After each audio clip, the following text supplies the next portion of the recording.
దేవుని నామానికి స్తోత్రములు. కుడి వచ్చిన మీ అందరికీ ఈ సమయం ఇచ్చిన దేవుని సేవకులకి, అలాగనే ఈ యొక్క ఆన్లైన్ ద్వారా కూడుకున్నటువంటి మీ అందరికీ యేసుక్రీస్తు ప్రభువారి యొక్క ప్రశస్తమైనటువంటి నామం పేరిట నా శుభాభివందనాలు తెలియజేయుచున్నాను. రండి, కొద్దిసేపు లేఖనాన్ని ధ్యానం చేద్దాం. పరిశుద్ధ గ్రంథం నుండి కొరింథీయులకు రాసిన మొదటి పత్రిక 10వ అధ్యాయము. కొరింథీయులకు రాసిన మొదటి పత్రిక 10వ అధ్యాయము మొదటి నుంచి 13 వచనాల వరకు చదువుతాను. మనసు పెట్టి వినడానికి ప్రయత్నం చేయండి. కొరింథీయులకు రాసిన మొదటి పత్రిక 10వ అధ్యాయం మొదటి నుంచి 13 వచనాలు. సహోదరులారా, ఈ సంగతి మీకు తెలియకుండా నాకు ఇష్టం లేదు. అదేదనగా, మన పితరులందరూ మేఘం క్రింద నుండిరి, వారందరూ సముద్రంలో నడిచిపోయిరి, అందరూ మోషేను బట్టి మేఘంలోను సముద్రంలోను బాప్తిస్మము పొందిరి. అందరూ ఆత్మ సంబంధమైన ఒకే ఆహారమును భుజించిరి, అందరూ ఆత్మ సంబంధమైన ఒకే పానీయమును పానము చేసిరి. ఏలయనగా, తమను వెంబడించిన ఆత్మ సంబంధమైన బండలోనిది త్రాగిరి, ఆ బండ క్రీస్తే. అయితే వారిలో ఎక్కువ మంది దేవునికి ఇష్టలుగా ఉండకపోయారు గనుక అరణ్యంలో సంహరింపబడిరి. మీరు ఆశించిన ప్రకారము మనము చెడ్డవాటిని ఆశించుకున్నట్లు ఈ సంగతిలో మనకు దృష్టాంతములుగా ఉన్నవి. జనులు తినుటకును త్రాగుటకును కూర్చుండి ఆడుటకు లేచిరని రాయబడినట్లు వారిలో కొందరి వలె మీరు విగ్రహారాధికులు ఉండకుడి. మరియు వారి వలె మనం వ్యభిచరింపక యుందుము. వారిలో కొందరు వ్యభిచరించినందున ఒక దినముననే 23,000 మంది కూలిరి. మనము ప్రభువును శోధింపక యుందుము.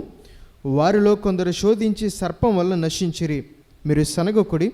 వారిలో కొందరు సనిగి సంహారకుని చేత నశించిరి. ఈ సంగతులు దృష్టాంతములుగా వారికి సంభవించి యుగాంతమందు మనకు బుద్ధి కలుగుటకే వ్రాయబడును.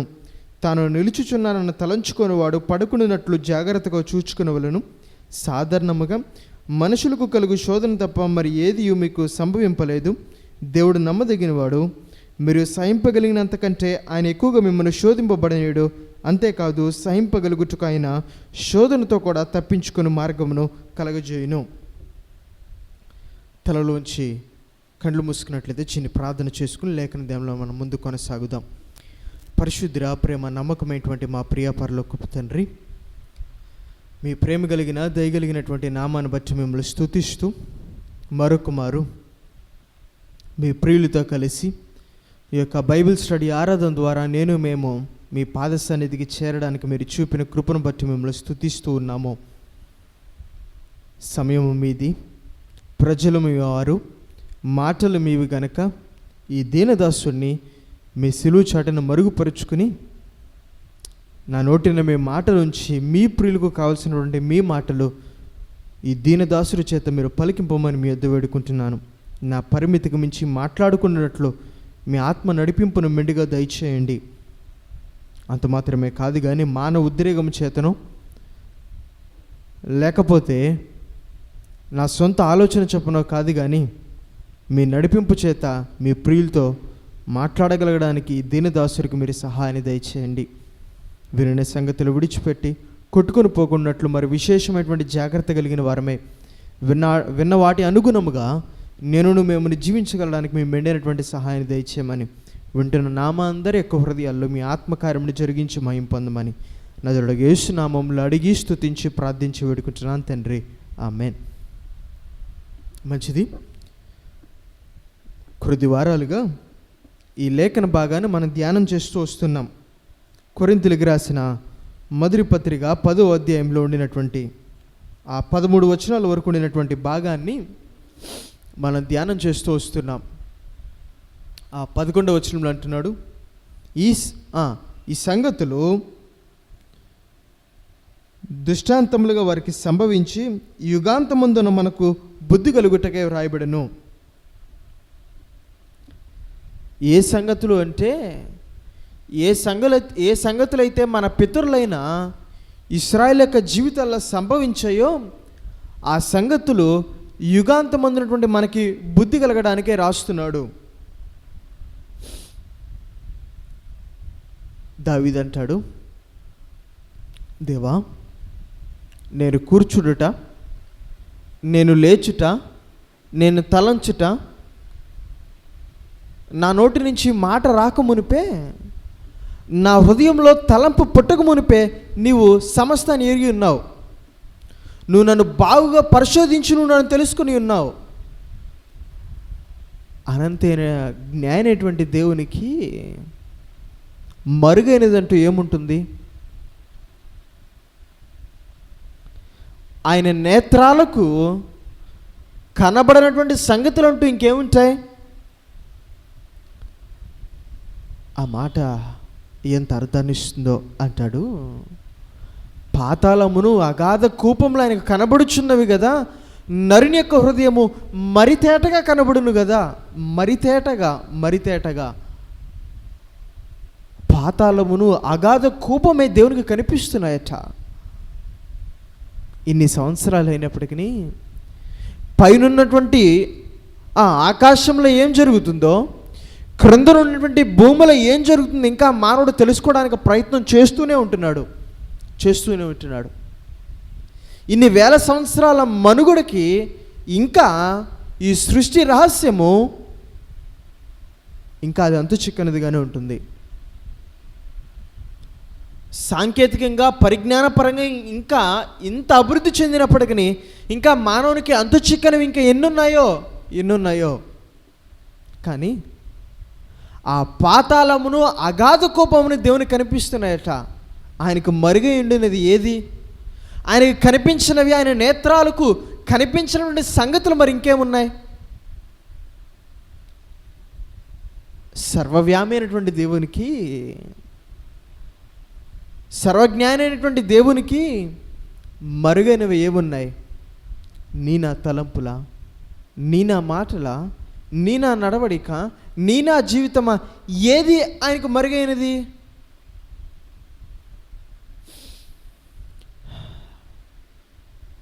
నరుని యొక్క హృదయం మరితేటగా కనిపిస్తుంది, మరితేటగా.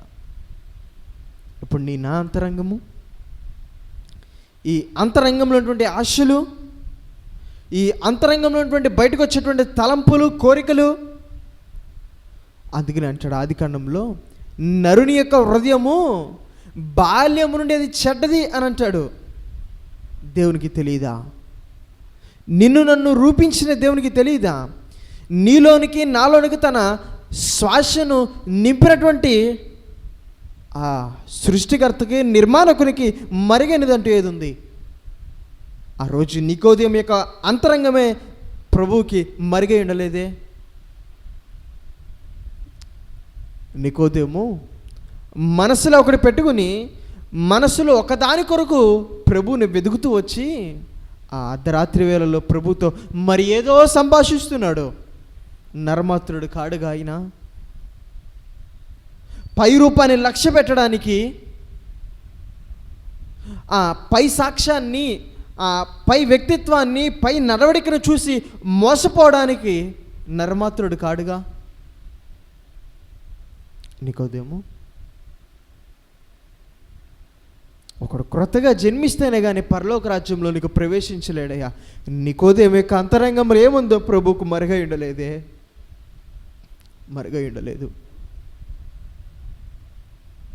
ఆ రోజు ఇస్కరియోతు యూదా ఒక హృదయంలో ఏమున్నదో ప్రభువుకు మరుగై ఉండలేదే.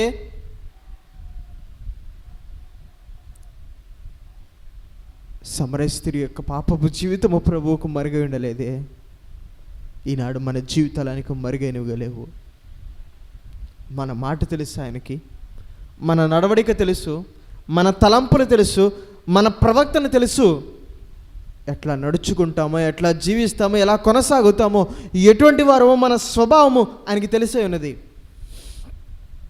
అదే దావీదు అంటున్నాడు, నువ్వు మమ్మల్ని పరిశోధించుచున్నావు గనుక ఒకడు వెండిని నిర్మలములు చేయ రీతిగా నువ్వు మమ్మల్ని నిర్మలుగా చేయుచున్నావు అని అంటాడు. ఆయనకు మరుగైనదంటే ఏదీ లేదు. సమస్తాన్ని ఎరిగిన దేవుడు, ఏది మరుగైనటువంటి ఆ దేవుడు పరిశోధిస్తున్నాడు. పరిశోధించి ఇప్పుడు మనల్ని నిర్మలుగా చేస్తున్నాడు. మన జీవితాన్ని వెతికి చూస్తున్నాడు. లోతుల్లో ఆయన వెతికి చూస్తున్నాడు. మన లోపాలు, అవేదేతలు అన్నీ ఆయనకి ఎరికైనవే అన్నీ. ఇప్పుడు ఆ దేవుడు ఏం చేస్తుండో తెలుసా? నిర్మలులుగా చేయుచున్నాడు. బుద్ధి కలగడానికే నేను ఈ సంగతులు మీకు రాస్తున్నాను, సరిచేయడానికి, మరింత శుద్ధ సువర్ణంగా మార్చడానికి, మరింత స్వచ్ఛమైనటువంటి వారిగా, మరింత పరిశుద్ధులుగా, మరింత పరిపక్వత చెందిన వారిగా, మరింత సంపూర్ణులుగా నిలబెట్టాలని దేవుడు ఆకాంక్షిస్తున్నాడు. అందుకనే సంఘానికి పౌలు ద్వారా ఈ మాటలు రాయిస్తున్నాడు. యుగాంతమందు మీకు బుద్ధి కలగడానికి నేను ఈ సంగతులు మీకు రాస్తున్నాను. ఆయనకి మరుగైనదంటూ ఏదీ లేదు. సమస్తం ఆయనకి ఎరిగినవే. సమస్తాన్ని ఎరిగిన వాడైన ఆయన మనల్ని నిర్మలుగా చేయడానికి ప్రయత్నం చేస్తున్నాడు. అందుకనే మరలా మరలా ప్రతిదినము తన వాక్కు చేత మనల్ని ఆయన సరిచేయడానికి ప్రయత్నం చేస్తున్నాడు. ఆనాడు ఇశ్రాయేలును మీరు చూడండి, వారు ఏ ఏ పరిస్థితుల దగ్గర, ఏ ఏ స్థితిగతుల దగ్గర, ఏ ఏ శోధనల దగ్గర వారు పడిపోయారో చూడండి. మీరు కూడా అలాగే పడిపోతున్నారు. వారికి ఎదురైనటువంటి పరిస్థితులే మీ జీవితాల్లోనే ఎదురవుతాయి. వారు పడిపోయినట్లుగా మీరు పడిపోకూడదు. మీరు మరింతగా నమ్మకస్తులో కొనసాగాల. వాటిని మీరు జయించగలగాల. రాస్తున్నాడు. వారు దురాశ అనేటువంటి పాపంలో వారు పడిపోయారు. ఇదిగో మీరు కూడా దురాశలో ఎలా పడిపోతారో, ఇదిగో ఈ రీతిగా మీరు పడిపోతారు, జాగ్రత్త. వారు విగ్రహారాధన అనేటువంటి పాపంలో వారు పడిపోయారు, జాగ్రత్త. ఇప్పుడు మీరు కూడా ఇటువంటి విగ్రహారాధనలో పడిపోతారేమో, జాగ్రత్త. వారు మూడవదిగా వ్యభిచారం అటువంటి పాపంలో వారు పడిపోయారు, మీరు కూడా వ్యభిచారం అటువంటి పాపంలో పడిపోతారేమో, జాగ్రత్త. కొద్ది దినాలుగా వ్యభిచారం అటువంటి పాపాల గురించి మనం ధ్యానం చేస్తున్నాం. ప్రభు దగ్గర ప్రార్థిస్తూ బైబిల్ స్టడీ కావాల్సినటువంటి వర్తమానాన్ని ఒకదాని తర్వాత ఒకటి రాసుకుంటూ ఉంటున్నాను. కానీ ఒక సంకోచంలో నిలిచాను, ఒక కన్ఫ్యూజన్ స్టేట్లో నిలిచాను. ఇంత లోతుగా ఈ వ్యభిచారము అటువంటి పాపాన్ని గురించి ధ్యానించవలసిన అవసరం ఉందా? అది చెప్పడానికి, వినడానికి ఒకంత ఇబ్బంది కలిగించేటువంటిది. కొన్ని సంగతులు మన జీవితాలలో మనం వినడానికి ఇష్టపడం, వాటిని గురించి తెలుసుకోవడానికి ఇష్టపడం, కొన్ని సంగతుల గురించి మాట్లాడడానికి ఇష్టపడం. అప్పుడు ఏం జరుగుతుందో తెలుసా? ఆ సంగతిని గురించి మరి ఎన్నటికి అది దాని గురించి తెలియనటువంటి వారిగా నిలిచిపోతాం జీవితంలో చివరి వరకు. మరణాన్ని గురించి మాట్లాడుకోము, మరణాన్ని గురించి వినడానికి, మరణాన్ని గురించి మాట్లాడడానికి, సంభాషించడానికి ఇష్టపడం. మరి మరణాన్ని గురించినటువంటి సిద్ధపాటు లోపిస్తుంది. ఆలోచన చేస్తున్నాను, ఇంత లోతుగా వ్యభిచారం అటువంటి పాపాన్ని గురించి ధ్యానించవలసిన అవసరం ఉందా? విశ్వాసుల యొక్క అంతరంగాలు నాకు తెలియవా? వారు ఇబ్బంది పడుతున్నారు అటువంటి సంగతి తెలియదా? కావాలి. ఎందుకంటే మానవుని యొక్క మనుగడలో కాలంతో పాటు పరిస్థితులు మారిన రీతిగా పాపము కూడా తన నైజాన్ని, తన వైఖరిని అది మార్చుకుంది. కాలంతో పాటు మానవుడు అభివృద్ధి చెందినట్లుగా పాపం కూడా అభివృద్ధి చెందింది. కాలంతో పాటు మానవుని యొక్క మనగడిలో మార్పు కలిగిన రీతిగా పాపంలో కూడా మార్పు కలిగింది. నేడు మానవుడు ఎంత అభివృద్ధి చెందాడో, ఎంత సాంకేతికంగా, ఎంత ఆధునికంగా, ఎంత పరిజ్ఞానపరంగా ఉన్నతమైనటువంటి శిఖరాలను అధిరోహించాడో, పాపము కూడా చేయడానికి అది అంతే సులువైన రీతిగా తన స్థితిని, తన రూపాన్ని మార్చుకుంది. అది తన రూపాన్ని మార్చుకుంది. కాలంతో పాటు పాపము కూడా తన రూపాన్ని మార్చుకుంది. మనము ఏ రీతిగా ఈ వ్యభిచారం అటువంటి పాపంలో పడిపోతామో తెలుసుకోలేకపోతే దానిలోనే కొనసాగుతాము, నిత్యత్వాన్ని సంపాదించుకోలేం. ధ్యానం చేస్తున్నాం.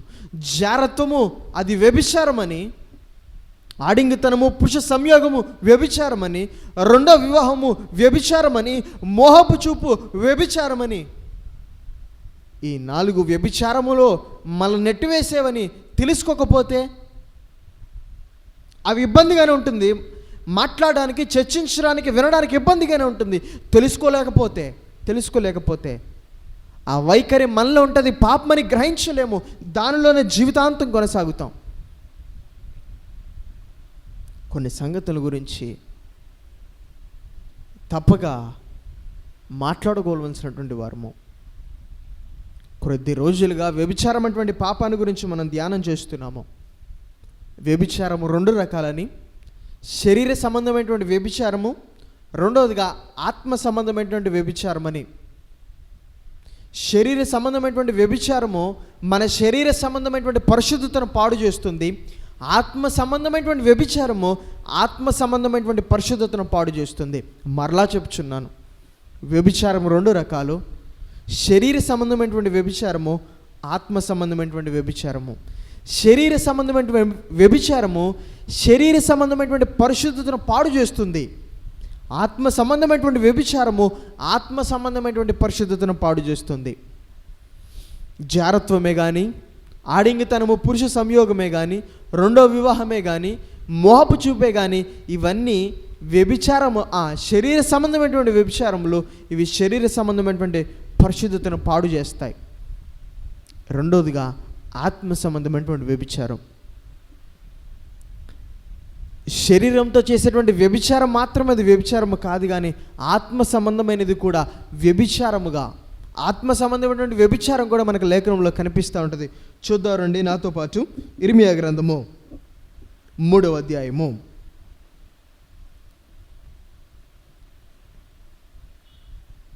ఇర్మియా గ్రంథము 3వ అధ్యాయము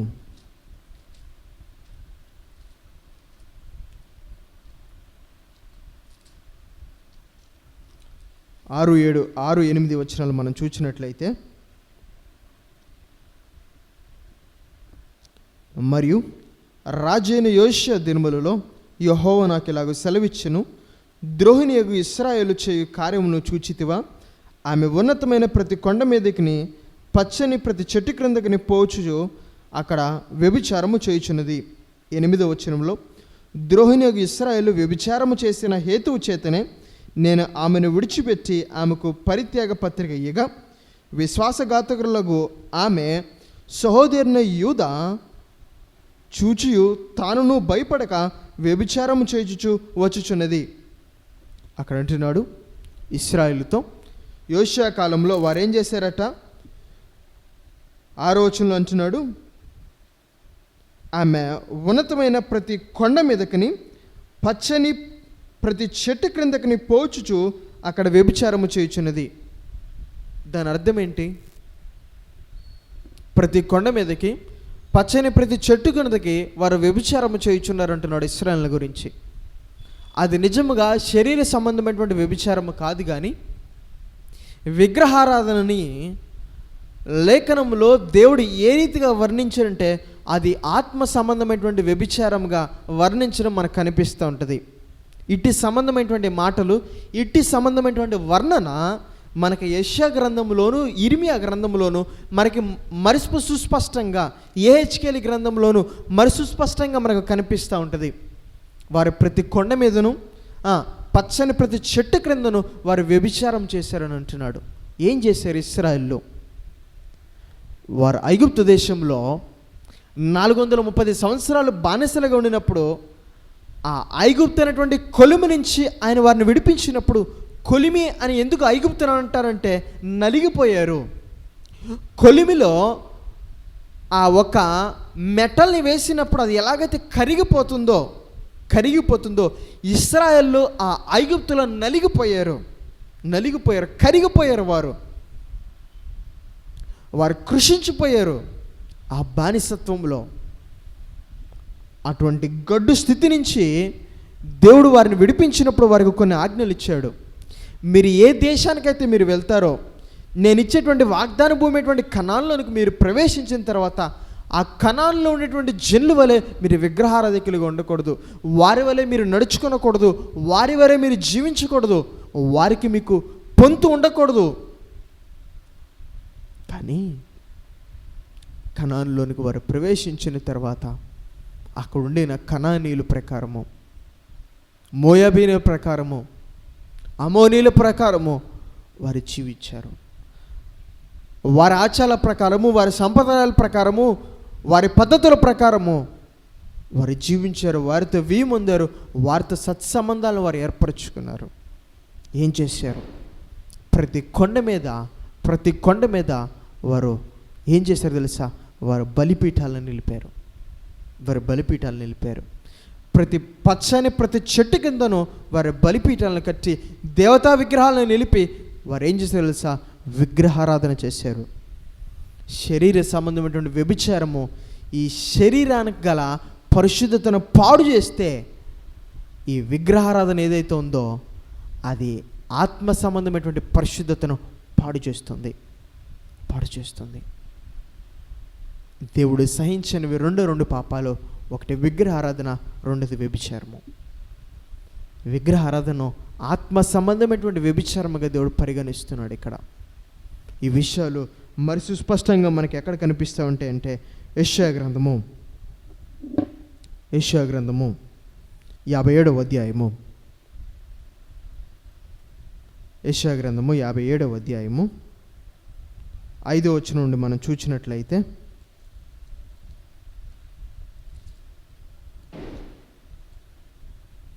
యెషయా గ్రంథము 57వ అధ్యాయము 5-6 వచనాలు మనం చూసినట్లయితే, 3వ వచనం నుండి, మంత్రప్రయోగపు కొడుకులారా, వ్యభిచార సంతానమా, వేశ్య సంతానమా, మీరు ఇక్కడికి రండి. మీరు ఎవరిని ఎగతాళి చేయుచున్నారు? ఎవరిని చూచి నోరు తెరిచి నాలుక చాచుచున్నారు? మీరు తిరుగుబాటు చేయువారును అబద్ధికులను కారా? మస్తచా వృక్షములను చూచి పచ్చని ప్రతి చెట్టు క్రిందను కామము రేపుకొని వారులారా, లోయలలో రాతి సందుల క్రింద పిల్లలను చంపుకొని వారులారా, నీ భాగ్యము లోయలోని రాళ్ళలోనే ఉన్నది, అవి నీకు భాగ్యము. వాటికే పానీయ అర్పణములను నువ్వు చేయుచున్నావు, వాటికే నైవేద్యములను అర్పించుచున్నావు. ఇవన్నీ జరగగా నేను ఊరుకుందునా చెప్తున్నాడు. వారు రాళ్ల సందులలోను పచ్చని ప్రతి చెట్టు క్రిందను వారు బలిపీఠాలను నిలిపి వారు ఏం చేస్తున్నారంటే అక్కడ పానీయ అర్పణములను నైవేద్యములను వారు అర్పిస్తున్నారు.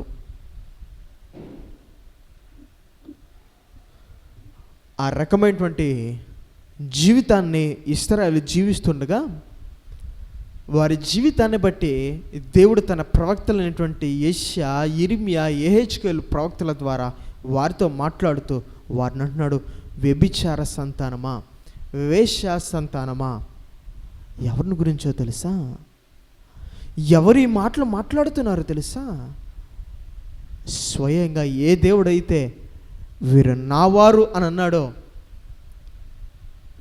నేను నిన్ను పేరు పెట్టి పిలుచుచున్నాను, నా స్నేహితుని సంతానం అని అన్నాడో, యాకోబు నావాడు అని అన్నాడో, నా జనాంగం అని అన్నాడో, అదే ప్రజలను అదే దేవుడు అంటున్నాడు, వీరు వేశ్య సంతానము. ఎందుకు అటువంటి కఠినమైనటువంటి మాట?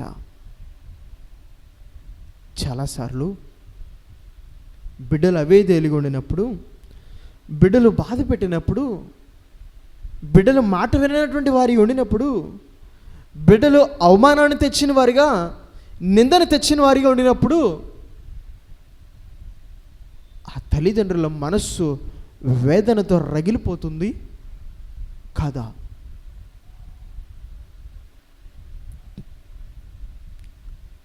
దేవుడు అటువంటి మాటలతో వారిని సంబోధించాడు అని అంటే అది ఎంత విపరీతమైనటువంటి జీవితమో మనం అర్థం చేసుకోవలసిన వారము. అదే ఇశ్రాయేలు గురించి మరి ఒక మాట దేవుడు యెహెజ్కేలు ప్రవక్త ద్వారా మాట్లాడుతున్నాడు. చూద్దాం రండి. యెహెజ్కేలు గ్రంథము 6వ అధ్యాయము.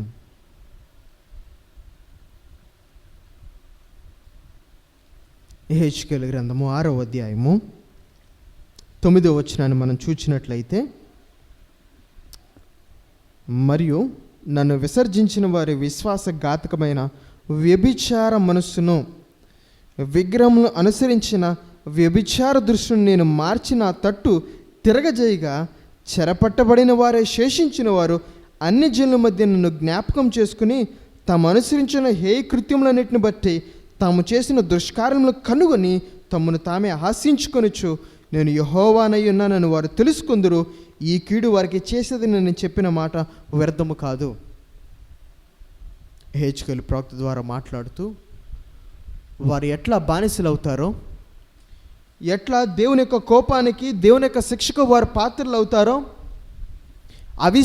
విశ్వాసఘాతకమైనటువంటి మనస్సు అది వ్యభిచార మనస్సు అని, విగ్రహములను అనుసరించినది వ్యభిచార దృష్టి అని వారు గ్రహించి తాము తప్పు చేసి ఉన్నామని, దేవునికి విరోధంగా నడుచుకున్నామని, దుష్కార్యం చేసి ఉన్నామని వారు ఎరుగుతారు. నేను ఆ రీతిగా వారిని శిక్షిస్తాను, ఈ మాటలు వ్యర్థము కావు అని అంటున్నాడు దేవుడు. అవిశ్వాసపు మనస్సును దేవుడు ఏమని సంబోధిస్తున్నంటే వ్యభిచార మనస్సు. హెబ్రీయులకు రాసిన పత్రికలు అంటాడు, విశ్వాసము లేని దుష్ట హృదయము మీలో ఎవరికన్నా ఉన్నదేమో జాగ్రత్తగా చూసుకోనండి. హెబ్రీయులకు రాసిన పత్రికలో విశ్వాసం లేని మనస్సును దుష్ట హృదయం అని అంటుంటే, యెహెజ్కేలు ప్రవక్త కాలంలో దేవుడు అంటున్నాడు విశ్వాసఘాతకులైన వ్యభిచార మనస్సు అని అంటున్నాడు. విశ్వాసఘాతకులు అంటే అవిశ్వాసులు, విశ్వాసాన్ని కోల్పోయిన వారు, నమ్మకాన్ని పోగొట్టుకునేటువంటి వారు, వారు వ్యభిచార మనస్సు కలిగిన వారు. ఎందుకో తెలుసా? అవిశ్వాసము చంచలత్వంతో కూడినటువంటిది.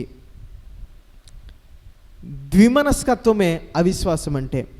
రెండు రకాల మనస్సు, రెండు వైపులా కాలు నిలిపేటువంటి మనస్సు, అటు ఇటు పరిగెత్తేటువంటి మనస్సు, అది అవిశ్వాసం నుంచి పుట్టుకొస్తుంది. ఇప్పుడు దేవుని ఎరిగి ఉండి, రక్షింపబడి ఉండి, సత్యసువార్త ఉపదేశింపబడి రక్షింపబడి ఉండి మరలా అవిశ్వాసాలుగా తిరుగులాడుచున్నటువంటి మనము వ్యభిచారులమే, ఆత్మ సంబంధమైనటువంటి వ్యభిచారులము. అందుకని అంటాడు లేఖనంలో, ఒక మారు రక్షింపబడి ఒక మారు ప్రభువుని తెలుసుకున్న తర్వాత మరలా వెనుదిరిగేటువంటి వాడు ఎవడో తెలుసా? ప్రభువుని బాహాటముగా అవమానించి మరలా సిలువ వేసేటువంటి వారు అని అంటాడు. ఇప్పుడు ప్రభువుని వద్దకు వచ్చాము, నిజమైన దేవుడని తెలుసుకున్నాము, నమ్మదగిన వాడని ఎరిగి ఉన్నాము, రక్షకుడని అంగీకరించాము, మరలా ఆయనను విడిచిపెట్టి వెనుదిరుగుతున్నామంటే ఇప్పుడు అవిశ్వాసులమైన మనము వ్యభిచారులము కామా? అవిశ్వాసులమైన మనము ద్విమనస్కత్వం కలిగినటువంటి వారము కాదా? చంచల మనసు కలిగినటువంటి వారము కామా?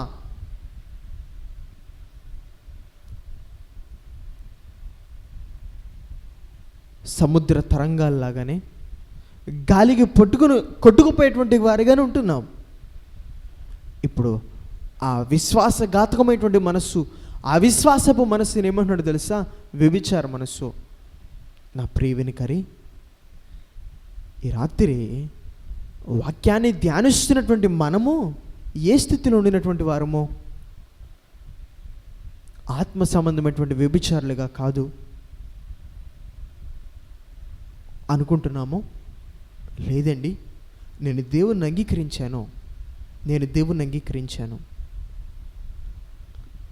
ఆయన ఎందుకు నమ్మిక ఉందండి నాకు. నేను ప్రతి ప్రార్థనా కూడిగా వెళ్తానండి, ప్రతి విశ్వాస కూడికలో నేను తప్పక హాజరవుతానండి, ప్రతి పునరుత్థాన ఆరాధనని ఖచ్చితంగా వెళ్తానండి మందిరానికి, ప్రతిదినము మానక ప్రార్థన చేస్తానండి, నేను దేవునికి 10వ వంతు ఇస్తాను, ప్రతిష్టార్పణ ఇస్తాను ప్రథమ ఫలాన్ని ఇస్తాను, దేవుని యొక్క పరిచర్యలో పాలిభాగస్తుడిగా ఉంటాను, సహకారుడిగా ఉంటాను. ఇవన్నీ చేస్తున్నాం. ప్రత్యక్షంగా మనము దేవుల్లో కొనసాగవచ్చు. కానీ అంతరంగ పరంగా వచ్చేసరికి వ్యభిచారులుగా ఉంటున్నాం.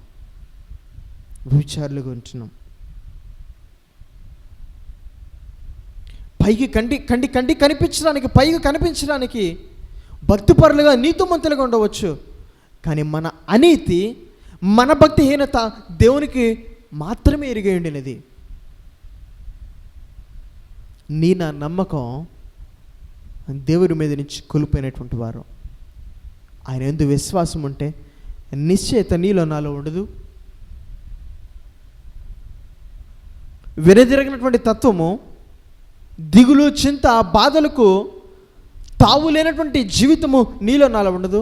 అవి కనిపించట్లేదే. ప్రతిదినము నిద్రకు ఉపక్రమించడానికి పడకల మీదకు ప్రవేశించినప్పుడు ఐక విచారాలే కలిగి ఉంటున్నామే.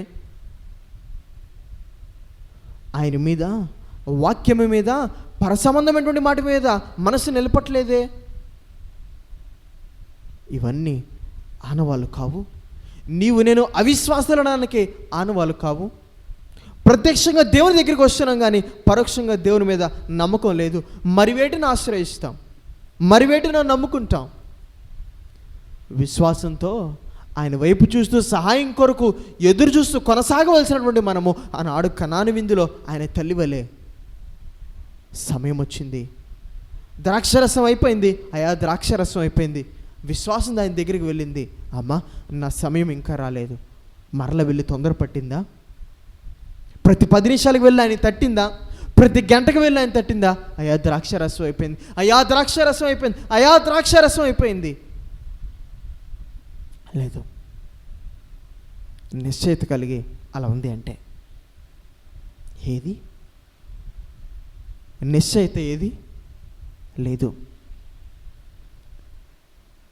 దేవుని దగ్గరికి వస్తున్నాం కానీ కష్టం వచ్చినప్పుడు, బాధ వచ్చినప్పుడు, ఇబ్బంది ఎదురైనప్పుడు, క్లిష్టతరమైనటువంటి పరిస్థితి వచ్చినప్పుడు ఆయన మీద ఆనుకుని ఉన్నటువంటి వారిగానే, ఆయన దగ్గర నుంచి సహాయం కొరకు ఎదురుచున్నటువంటి వారిగా ఉంటున్నాం.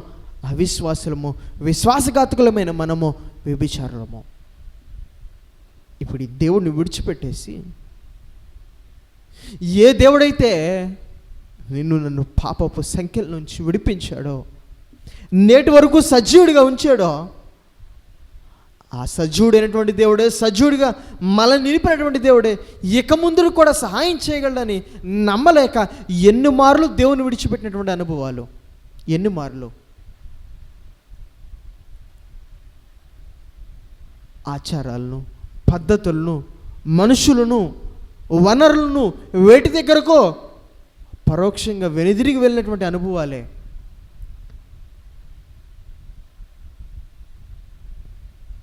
దేవుని మీద నమ్మకాన్ని కోల్పోతాం. లోకం దగ్గరకో, మరి వేరొక దేవుని దగ్గరకో వెనుదిరిగి వెళ్ళిపోతాము. లేకపోతే సేవకుడి దగ్గరికి. జీవితంలో, విశ్వాస యొక్క జీవితంలో ఎప్పుడు దేవుని యొక్క స్థానాన్ని సేవకుడు అధిరోహించకూడదు, అధిగమించకూడదు, ఆక్రమించకూడదు. ఆ స్థితి చేసేటువంటిది, ఆ పరిస్థితికి రానిచ్చేటువంటిది సేవకులు కాదు కానీ విశ్వాసులే. ఒకరోజు ఒక అన్న ఇలా అన్నాడు. ఒక ఆమెను గురించి తను ఇలా సాక్ష్యాన్ని ఇస్తున్నాడు. అయ్యా, ఒక కొడుకు వచ్చి నాతో ఇలా చెప్పాడు, ఆమె తల్లెట, అతని యొక్క తల్లెట ఒక మందిరానికి వెళ్తుందట. బాగానే ఉంది. ఆ సేవకుడు అంటే మంచి ప్రేమ మంచిదే, గౌరవం మంచిదే. నా భార్య హాస్పిటల్లో ఉంది, తను కన్సీవ్ అయింది, బిడ్డను కన్నది. నన్ను, నా భార్యను ఆమె విడిచిపెట్టి ఆ సేవకుడి ఇంట్లో వంట చేయడానికి వెళ్ళిందయ్యా. ఇది సరైనదేనా? తన సొంత ఇంటిని సంరక్షించుకోలేనివాడు అవిశ్వాసి కంటే చెడ్డవాడు. ఆ సేవకుడికైనా బుద్ధి లేదు. తన ఇంట్లో పని చేయక్కర్లేదు, తన భార్య కష్టపడక్కర్లేదు, తన తల్లిదండ్రులు కష్టపడక్కర్లేదు. విశ్వాసులు వచ్చి చేస్తున్నారు కదా, చేయించుకుంటారు.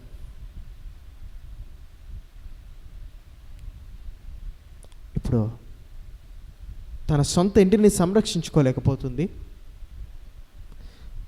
మరి ప్రప్రథమమైనటువంటి స్థానం ఎవరికి ఇస్తుందంటే సేవకునికి, సేవకుని ఒక కుటుంబానికి. ఇదొక రకమైనటువంటి విగ్రహారాధన. దేవుని దగ్గర నుంచి మరలింపబడి సేవకుని ఆశ్రయించేటువంటి స్థితి. జాగ్రత్త.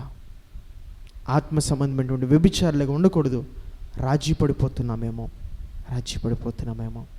కానీ ఆనాటి కొందరు భక్తులు ఎవరైతే ఉన్నారో, దానియేలు, షడ్రకు, మేషకు, అబేద్నెగోలు, వారేం చేస్తే తెలుసా? వారు ఆత్మ సంబంధమైనటువంటి పరిశుద్ధతను వారు కాపాడుకున్నారు. ఆ రోజు ఐగుప్తు దేశంలో యోసేపు తన శరీర సంబంధమైనటువంటి పరిశుద్ధతను కాపాడుకుంటే, ఆ రోజు బబులోను దేశంలో షడ్రకు, మేషకు, అబేద్నెగోలు తమ ఆత్మ సంబంధమైనటువంటి పరిశుద్ధతను వారు కాపాడుకున్నారు. ఎట్లా? వారిలో మొట్టమొదటిగా ఏముందో తెలుసా? విశ్వాసం అన్నది. చూద్దామండి నాతో దానియేలు గ్రంథము 3వ అధ్యాయము. దానియేలు గ్రంథము 3వ అధ్యాయము 15, 17, 18 వచనాలు చూచినట్లయితే, బాకాను, పిల్లను గ్రోని, పెద్ద వీణను, సింఫోనియాను వింపించుకను, సకల విధములకు వాద్య ధ్వనులను మీరు విని సమయంలో సాగిలపడి నేను చేయించిన ప్రతిమకు నమస్కరించుటకు సిద్ధముగా ఉండిన ఎడల, సరే, మీరు నమస్కరింపని ఎడల తక్షణమే మండుచున్న వేడిమి గల అగ్నిగుండంలో మీరు వేయబడుదురో. నా చేతి నుండి మిమ్మల్ని విడిపింపగల దేవుడు ఎక్కడున్నాడు? 17వ వచనంలో షడ్రకు, మేషకు మాట్లాడడం మనకు కనిపిస్తోంది. మేము సేవించుచున్న దేవుడు మండుచున్న వేడిమి గల ఈ అగ్నిగుండంలో నుంచి మమ్మల్ని తప్పించి రక్షించుటకు సమర్థుడు, మరియు నీ వశంలో ఉండకుండా ఆయన మమ్మల్ని రక్షించును.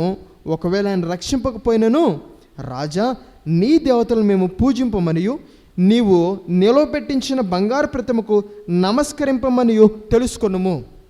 ఇప్పుడు వీరి మాటలో ఏం కనిపిస్తుంది? విశ్వాసం కనిపించట్లేదు అంటున్నారు. రాజా, ఈ మండుచున్న వేడి మిగిలినటువంటి అగ్నిగుండంలో నుంచి మేము నమ్మిన మా దేవుడు రక్షించగల సమర్థుడు విశ్వాసాన్ని కనపరుస్తున్నారు. అంతేకాదు, ఒకవేళ ఆయన రక్షించకపోయినా పర్వాలేదు, కానీ మేము మాత్రం ఆ దేవతల్ని నమస్కరించాం. విశ్వాసం కనిపిస్తూ ఉంది. విశ్వాసం ఎన్ని మార్లు పని దగ్గర, ఎన్ని మార్లు ఉద్యోగం దగ్గర, ఎన్ని మార్లు వ్యాపారం దగ్గర, ఎన్ని మార్లు ఆ జీవనోపాధి దగ్గర, ఎన్ని మార్లు చదువు దగ్గర, ఎన్ని మార్లు ఎన్నో పరిస్థితుల దగ్గర దేవుని మీద విశ్వాసాన్ని కనపరచవలసినటువంటి మనము వెనుదిరిగిపోయాం. ఆ యజమాని అంటాడు, ఆదివారం పనికి రావాలి, ఉద్యోగానికి రావాలి, కాలేజీకి రావాలి, మరి వేటికో రావాలా? జాగ్రత్త.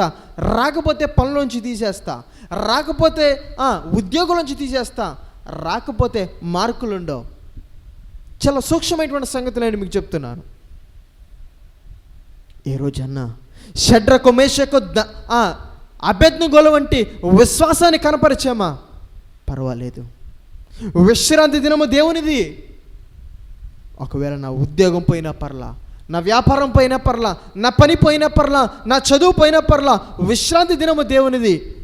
నా జీవితంలో నేను పోగొట్టుకునే దాన్ని మరలా దయచేయగలన దేవుడు ఆయన. నేను మాత్రం రాను చెప్పగలిగావా? దేవుని కోసము ఏ పరిస్థితి దగ్గరైనా అలా విశ్వాసంతో నిలబడగలిగామా? నిలబడిన క్షణానే ఆత్మ సంబంధమైనటువంటి పరిశుద్ధత అది కాపాడబడుతుంది. ఆ రోజు నిలవబడ్డారు. రాజా, ఈ వేడిమి అగ్నిగుండం నుంచి మా దేవుడు మమ్మల్ని రక్షించగలడు, రక్షించకపోయినా పర్లా, అంతేగాని మేము ఆ విగ్రహాలకు నమస్కరించాం. విశ్వాసాన్ని కనపరిచామా? వెనుదిరిగిన వారమే. విశ్వాసాన్ని కనపరిచి నిలబడవలసిన మనము వెనుదిరిగిన వారమే.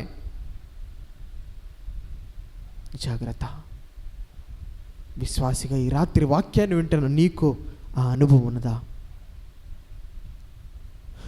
లోకమా దేవుడా, మనుషులా దేవుడా, సుఖమా దేవుడా, ధనమా దేవుడా అటువంటి పరిస్థితుల దగ్గర దేవుని కొరకు నిలవబడిన అనుభవం ఉన్నదా? పరీక్షించుకుందాం అంతరంగాలను. విశ్వాసంతో షడ్రకు మేషకు అబేద్నెగోల వలె నిలవబడిన అనుభవం మనకున్నదా? నా దేవుని కొరకు పోగొట్టుకోవడానికైనా నష్టపోవడానికైనా దేనికైనా నేను సంసిద్ధమే. నేను పోగొట్టుకున్న దాన్ని నా దేవుడు నాకు మరలా దయచేయగలడు. ఒకవేళ దయచేయకపోయినా పర్వాలేదు. విశ్వాసాన్ని కనపరిచామా? ఆ రోజు ఎరిక్ లిడిల్ తన విశ్వాసాన్ని కనపరిచాడు. ఒలింపిక్ పోటీల్లోనికి వెళ్ళడమే అసాధ్యమైనటువంటి సంగతి. ఒలింపిక్లో మెడల్ గెలవకపోయినా పర్వాలేదు, కనీసం దానికి సెలెక్ట్ అయితే చాలు అనుకునేటువంటి క్రీడాకారులు ఎంతమందో. సామాన్యమైన విషయం కాదు. కానీ వెళ్ళి కూడా ఆ రోజు పరుగు పందెంలో తాను ఈజీగా గెలవగలిగి కూడా అన్నాడు, ఈరోజు ఆదివారం నేను పరుగు పోటీలో పాల్గొనను. ఎంత ఒత్తిడి ఉంటుంది!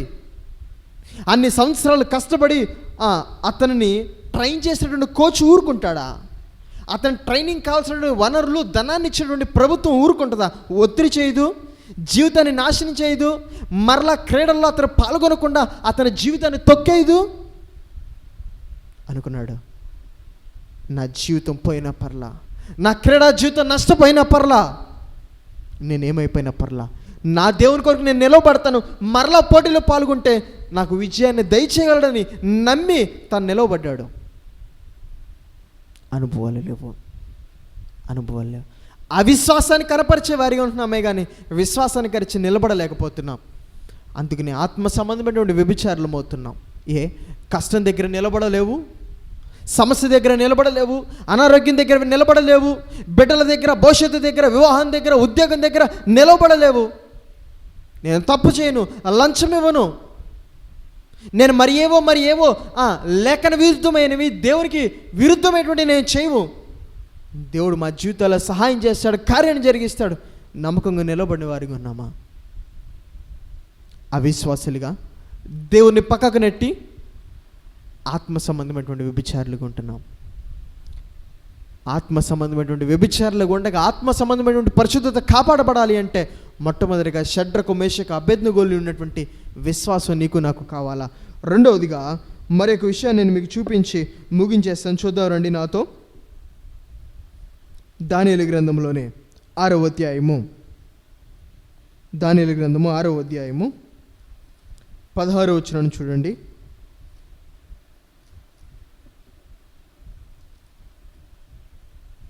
14వ వచనము. రాజు ఈ మాట విని బహుగా వ్యాకులపడి దానియేలును రక్షింపవలనని తన మనస్సు దృఢం చేసుకుని సూర్యుడు అస్తమించే వరకు అతన్ని విడిపించుటకు ప్రయత్నము చేసెను. అక్కడ షడ్రకు మేషకు అబేద్నెగోలులో విశ్వాసం కనిపిస్తూ ఉంటే, ఆ విశ్వాసంతో వారు ఆత్మ సంబంధమైనటువంటి పరిశుద్ధతను కాపాడుకుంటే, ఇక్కడ దానియేలు రాజీ పడనటువంటి వాడిగా ఉన్నాడు, మొహమాటం లేనటువంటి వాడిగా ఉన్నాడు. తనని ఎలాగైనా ఒప్పించడానికి రాజు తన మనసును దృఢం చేసుకుని సూర్యుడు అస్తమించే వరకు ప్రయత్నం చేశాడట. చూడండి, ఎవరో తెలుసా? రాజు ఎప్పటి వరకో తెలుసా? సూర్యుడు అస్తమించే వరకు. ఇప్పుడు దేవుణ్ణి పక్కన పెట్టి ఊరు రమ్మని, పెండ్లికి రమ్మని, పలానా చోటుకు రమ్మని, మరి ఏదో చేయమని, త్రాగమనో తినమనో లేకపోతే తిరగమనో మరి ఏవో చేయమని ఒక వ్యక్తి మనల్ని ప్రోత్సహిస్తే ఏం చేస్తాం? ఇప్పుడు ఏం చేస్తాం? దేవుని పక్కకు నెట్టి ఆత్మ సంబంధమైన వ్యభిచారులము కాము అంటాము. అంత గొప్ప వ్యక్తి అండి. ఆ వ్యక్తి మమ్మల్ని రమ్మంటే, చేయమంటే, పిలిస్తే ఎలా వెళ్ళకుండా ఉంటాం? బాగోదుగా. మొహమాటము. ఆ రోజు పరిసయ్యులు, శాస్త్రులు, సద్దుకాయులు ఆయన గురించి ఇస్తున్నటువంటి సాక్ష్యం ఏంటి తెలుసా? నువ్వు మొహమాటము లేనివాడవనియు, ఎవరిని లక్ష్యం చేయనటువంటి వాడవనియు, సత్యవంతుడవై ఉండి సత్యము బోధించేటువంటి వాడవై ఉన్నావని మేము ఎరుగుదుము. ఎంత గొప్ప సాక్ష్యం అది! చిన్నదా? ఆషామాషియా కాదు.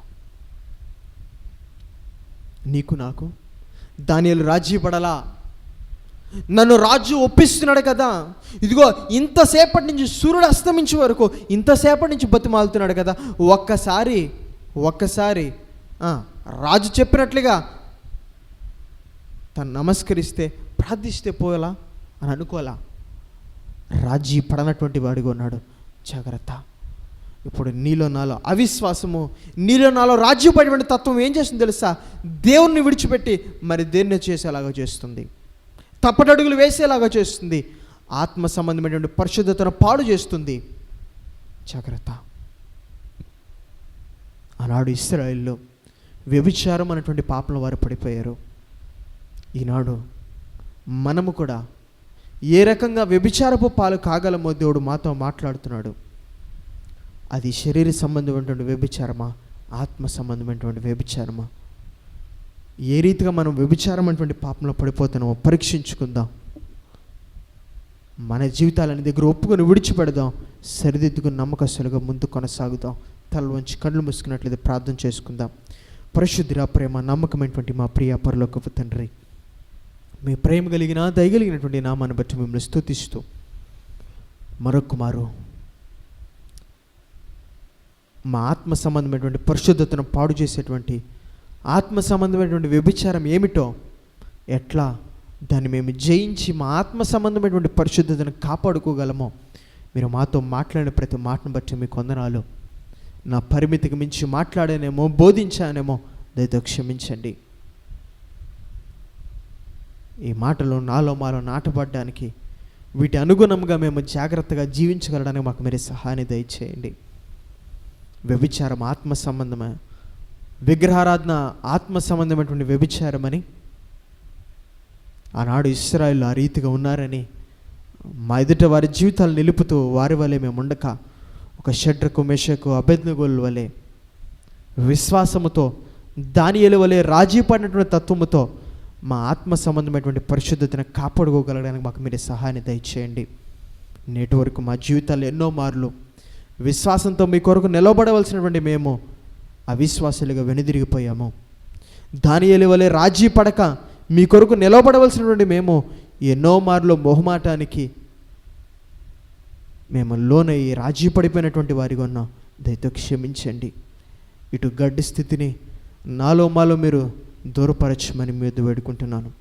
తిరిగి కడవరకు నమ్మకస్తులుగా మీ కొరకు నిలవబడగలిగినటువంటి వారిగా మేముంటూ రాబో తరాన రీతిగా మాకంటే నమ్మకస్తులుగా, మాకంటే రాజ్యపడినటువంటి వారిగా మేము తయారు చేయగలడానికి మాకు మీరు సహాయం దయచేయమని, ఇటు స్థితిని మేమందరము మీ కృపా సహాయం చేత జయించగలడానికి మాకు మీరు మెండినటువంటి కృపను దయచేయమని, సమస్త మహిమా ఘనత ప్రభావాలు మీకు ఆరోపిస్తూ, మీ చిత్తమైతే మీరు ఆకడలసమైతే ఇదే రీతిగా మీ ప్రియులందరితో కలిసి లేఖనాన్ని ధ్యానించడానికి సహాయం దయచేయమని, సమస్త మహిమా ఘనత ప్రభావాలు మీకు ఆరోపిస్తూ నజరుడు యేసు నామములో అడిగి స్తుతించి ప్రార్థించి వేడుకుంటున్నాను తండ్రి. ఆమేన్.